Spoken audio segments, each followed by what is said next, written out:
There's 3 core values that I center around. Nurture relationships, lead with joy, and take on things that matter. My background has primarily been in community and economic development.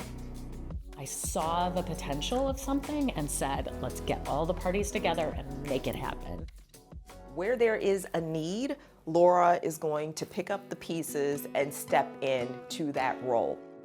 That's her overall heart posture in everything that she does.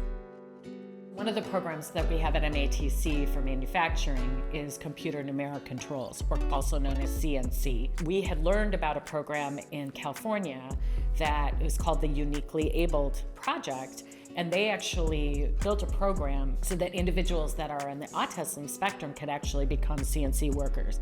So as we look as a community and a nation on how do we create more career pathways for neurodivergent individuals, this is one example, and said we should bring that to Milwaukee. And so we were one of their first expansions. I've had the opportunity to work alongside many leaders on many boards. And I'll tell you, Laura walks in what I call an unwavering courage of conviction that is like none other. I served for a decade as the executive director of the Menominee Valley Partners.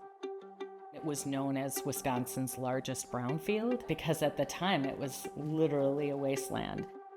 I remember touring people around and literally looking over the 35th Street Viaduct and saying that's going to be an area with thousands of jobs and where people choose to come and spend their Sundays alongside the Menominee River, and people looked and goes, I'm not sure about that.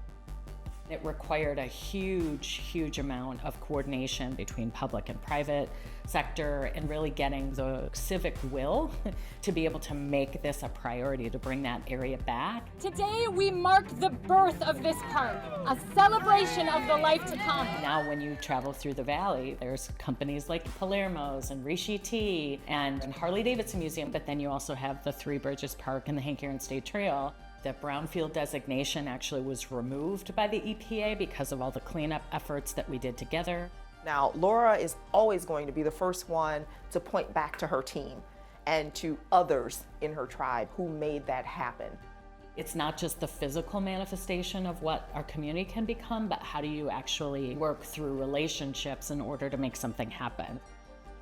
One of the things that we've done at MATC is a Leadership Institute and a Leadership Academy.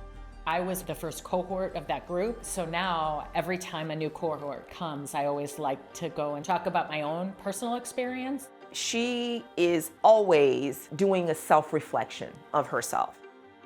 You can't just expect huge change to come in group dynamics just by some training. You have to really look at how you're going to show up differently. Laura has a compassion piece that you don't often find that married together in one leader. Well, the well of joy is definitely my family. My name is Laura Bray, and I am a bridge builder.